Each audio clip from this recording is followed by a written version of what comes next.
अमरीकी सेनेटर्स की अक्सरियत ने ट्रंप की ईरान के खिलाफ फौजी मुहिम की हिमायत कर दी। अमरीकी सेनेट में ईरान के हमले रोकने की एक करारदाद मुस्तरद। 100 रुकनी अमरीकी सेनेट में करारदाद 47 के मुकाबले 53 वोटों ਨਾਲ मुस्तरद। कांग्रेस की मंजूरी के बगैर हमले रोकने लिए ट्रंप ते दबाव पाने की कोशिश। डेमोक्रेट्स ते रिपब्लिकन दोनों पार्टी के सेनेटर्स वालों पेश की गई। करारदाद में मुतालबा किया गया कि ईरान के फिजाई हमले रोके जान। इन हमलों ਲਈ कांग्रेस तो मंजूरी ली जाए। अमरीकी सेनेट में सदर ट्रंप की रिपब्लिकन पार्टी की अक्सरियत है।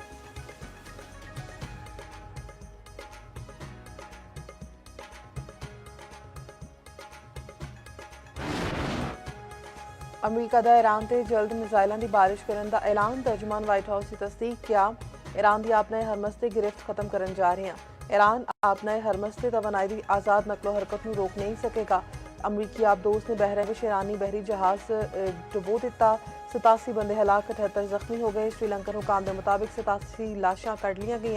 अमरीकी वज़ीर जंग ने आखे कि बहरे हिंद में अमरीकी आबदोज ने ईरानी जंगी जहाज को निशाना बनाया। उधर पासदारान इनकलाब का भी बहरे हिंद में अमरीकी जंगी जहाज को निशाना बनाने का दावा। आपने हरमस तो गैर कानूनी तौर पर गुजरने की कोशिश से ईरान की कार्रवाई।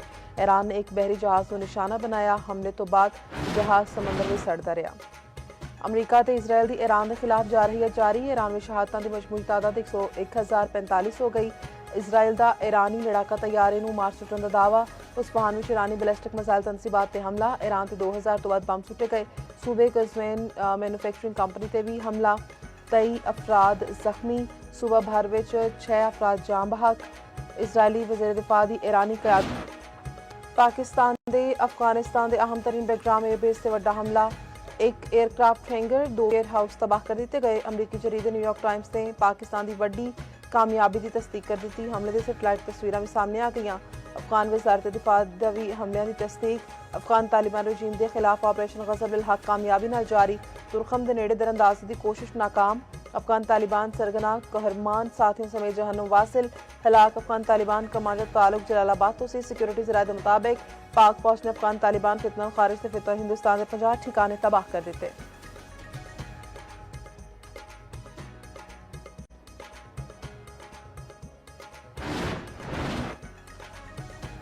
कीवीज ने T20 वर्ल्ड कप के फाइनल का टिकट कटवा लिया। सेमीफाइनल में न्यूजीलैंड ने जनूबी अफ्रीका को 9 विकेटों ਨਾਲ हरा दिता। फिन एलन ने 33 गेंदा से नाकाबिले शिकस्त सेंचुरी बना ली। T20 वर्ल्ड कप की तारीख की सब तो तेज सेंचुरी। न्यूजीलैंड ने 170 रन का हदफ एक विकेट से पूरा कर लिया। दूजा सेमीफाइनल आज इंग्लैंड से भारत के दरमियान होगा।